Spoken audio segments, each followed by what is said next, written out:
enak. Terus habis itu kayak baju robek-robek kayak gitu-gitu loh. Jadi kalau baju yang nggak robek itu berarti makannya masih biasa aja guys.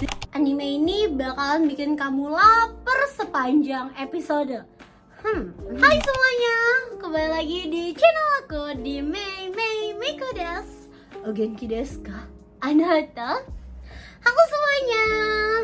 Ya, oke, jadi hari ini aku bakalan ngasih tahu ke kalian tentang anime yang sangat aku suka. Ini tentang makanan dan ini sangat-sangat bagus banget, keren banget ya. Jadi kayak tentang makanan aja tuh dikemas dengan sangat-sangat cantik, sangat-sangat indah kayak gitu. Dan untuk yang belum tahu, kalian wajib banget sih untuk coba nonton, apalagi kalau misalnya kalian tuh suka tentang makanan ya.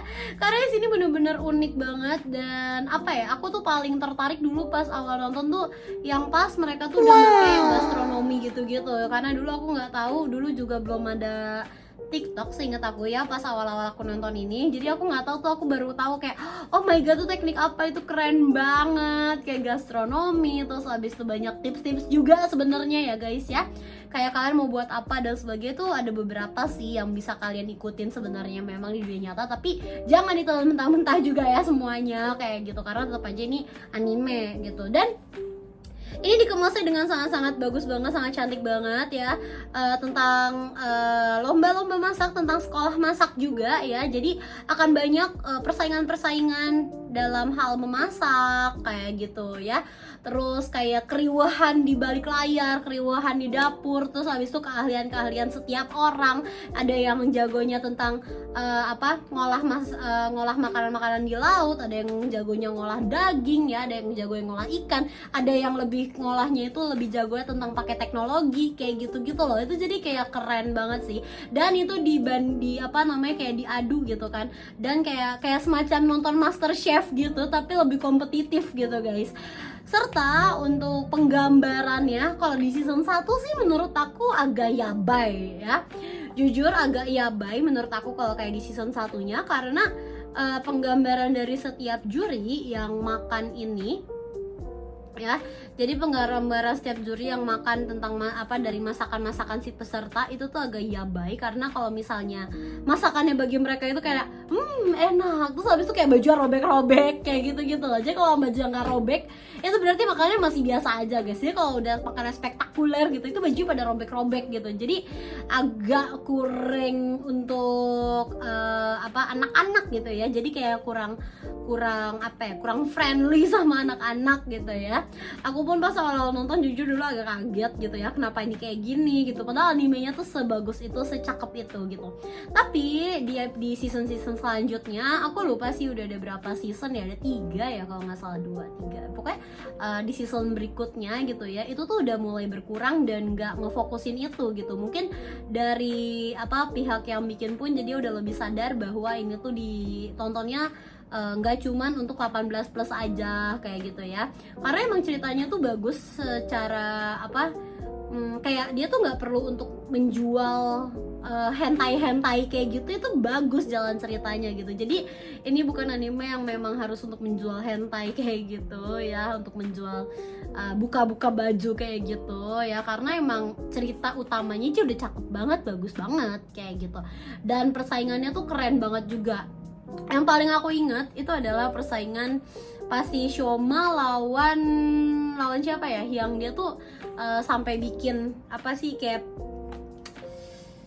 kayak pertarungan untuk banyak-banyakan customer atau banyak-banyakan uang yang dapat. Pokoknya kayak mereka tuh lagi jualan gitu, kayak mereka dikasih tempat untuk jualan, terus lawannya itu dia punya modal lebih besar kan, jadi dia tuh kayak ngebangun tempat gitu, kayak dibikin restoran gitu. Sedangkan si Shoma dia cuma gerobakan di depan restorannya gitu.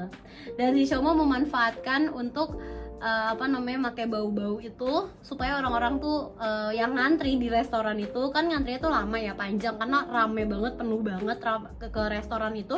Akhirnya akhirnya pada ke tempatnya si Shoma karena mereka udah kelaparan kayak gitu-gitu. Itu keren sih. Jadi semacam kalau pas yang mereka lagi kompetisi saat itu jadi kayak ada strategi yang kayak diajarin gitu. Karena pas si Shoma bikin kayak yang setipe atau enggak jauhan sama tempatnya kayak gitu ya, sama tempat si lawannya ini, itu tuh malah nggak ada pengunjung yang ke dia gitu. Akhirnya ya dia bikin di depan restorannya persis kayak gitu loh. Dia akhirnya bikin di depan restorannya persis, terus orang-orang yang ngantri di situ yang udah capek ngantri, udah lapar, akhirnya ya ke tempatnya si Shoma gitu. Jadi itu menurut aku kayak wow, ini mungkin kalau di lapangan juga banyak ya yang kayak gitu kan, kayak misalnya ada siapa ya udah kita di depannya aja gitu, langsung aja kompetisi depan-depanan kayak gitu-gitu. Anime tentang masak-masak ini kayaknya juga nggak banyak ya, dan menurut aku ini sesuatu yang unik, sesuatu yang baru bagi aku, karena kalau misalnya kalian ngomongin tapi kan dulu ada kayak Cooking Boy dan sebagainya, itu aku nggak nonton guys, itu bukan zaman aku by the way. Dan untuk kalian yang kayak baru nonton anime pun menurut aku Shokugeki no Soma belum yang selama itu ya, jadi masih bisa lah untuk kalian tonton. Animasinya pun masih oke banget ya, animasi masih oke banget, jadi nggak jadul-jadul banget juga, dan itu bagus banget. Mungkin kalau misalnya kalian itu aduh kak tapi itu yang depan episode apa season 1 buka-bukaan dan sebagainya, tapi tenang aja guys, itu di mereka tuh nggak yang eksplisit gitu ya, jadi tetap kayak misalnya kebuka baju tapi ntar ditutupin awan yang kayak gitu-gitu loh ya, walaupun emang sih tetap tapi bagus gitu loh, maksudnya jalan ceritanya bagus, bukan bagus tentang kebukanya itu tuh enggak gitu, real bagus jalan ceritanya kayak gitu ya. Itu kayak aku pas awal nonton, aduh ini kayak gini tapi ceritanya bagus, tapi animenya kayak gini gitu, tapi untungnya masih tutupin awan-awan juga dan nggak yang eksplisit banget gitu ya, nggak yang dikit-dikit flirty atau apa gitu juga enggak, itu real, cuman jurinya pas kayak kebuka baju kayak apa ya, mereka tuh menunjukkan bahwa sensasi kayak misalnya makanan ini sangat enak kayak gitu aja sih, jadi nggak yang tiap part ada kayak gitu scene kayak gitu, jadi cuma scene yang kayak bener-bener makanan enak kayak gitu-gitu aja gitu, kayak perumpamaan ya, itu juga perumpamaan, jadi nggak yang mereka bener-bener telanjang gitu. Tenang aja, di season selanjutnya itu bener-bener udah bagus banget dan nggak ada hal-hal yang kayak gitu lagi, jadi bener-bener tentang pure lebih ke masak kayak gitu. Kalian wajib banget untuk coba untuk nonton si Shokugeki no Soma sih guys ya, dan pastiin kan nontonnya jangan pas lagi puasa sih menurut aku ya karena nanti malah lapar guys, karena isinya makanan semua. Itu dia pembahasan aku tentang anime Shokugeki no Soma. Kalau kalian ada anime yang mau kalian bahas, yang mau aku bahas, kalian boleh banget tulis di kolom komentar. Terima kasih banyak untuk kalian semua yang udah support aku, yang udah subscribe, like, comment, share ya. Terima kasih banyak semuanya. Untuk yang suka jangan lupa untuk like ya, please jangan lupa untuk like. Dan untuk kalian yang mau aku bikinin video lainnya, tulis aja di kolom komentar. Aku Meiko Mamoru, see you in the next video. Bye bye.